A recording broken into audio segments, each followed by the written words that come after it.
Details చూస్తే కాసేపట్లో BJP నేతలు రాజ్ భవన్ కు వెళ్లనున్నారు. రాష్ట్ర గవర్నర్ ను బీజేపీ నేతలు కలవనున్నారు. ఫోన్ ట్యాపింగ్ వ్యవహారంపై ఫిర్యాదు చేసే అవకాశం ఉంది. ఫోన్ ట్యాపింగ్ పై ఉన్నత స్థాయి విచారణ చేపట్టాలని డిమాండ్ చేస్తున్న బీజేపీ ఈ మేరకు గవర్నర్ కు కలిసి రిక్వెస్ట్ లెటర్ అందించనున్నారు.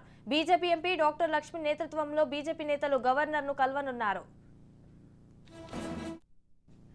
కాసేపట్లో బీజేపీ నేతలు రాజ్ భవన్ కు వెళ్లనున్నారు. రాష్ట్ర గవర్నర్ ను బీజేపీ నేతలు కలవనున్నారు. ఫోన్ ట్యాపింగ్ వ్యవహారంపై ఫిర్యాదు చేసే అవకాశం ఉంది. అయితే ఫోన్ ట్యాపింగ్ పై ఉన్నత స్థాయి విచారణ చేపట్టాలని డిమాండ్ చేస్తూ బీజేపీ ఈ మేరకు గవర్నర్ ను కలిసి రిక్వెస్ట్ లెటర్ అందించనున్నారు. బీజేపీ ఎంపీ డాక్టర్ లక్ష్మణ్ నేతృత్వంలో బీజేపీ నేతలు గవర్నర్ ను కలవనున్నారు.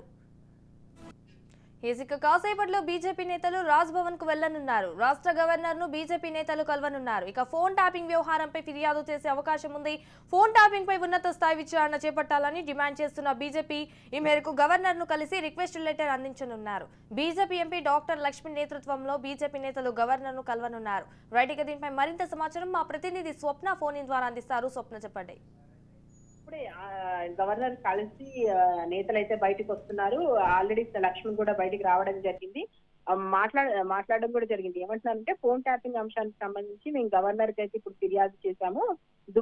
దుబ్బాక హుజూరాబాద్ మునుగోడు ఎన్నికలకు సంబంధించి వాళ్ళ అధికార దుర్వినియోగానికి పాల్పడ్డారు కాబట్టి ఉన్న స్థాయిలో మీరు విచారణ జరిపించాలని మేము గవర్నర్ ని కోరాము. ఫోన్ ట్యాపింగ్ తో బీఆర్ఎస్ నేతలకు సంబంధించి దేశద్రోహానికి పాల్పడినటువంటి ఇష్యూగా మీరు తీసుకోవాల్సి ఉంటుంది. దీంట్లో పాత్రదారులు ఎవరైనా కూడా సూత్రధారులు ఎవరున్నారో వాళ్ళను వదలకూడదు.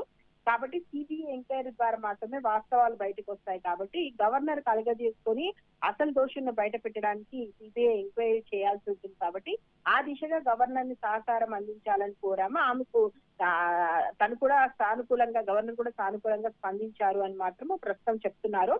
సో కాంగ్రెస్ టిఆర్ఎస్ రెండు కూడా లాలూచి పడ్డాయి ఈ విషయంలో.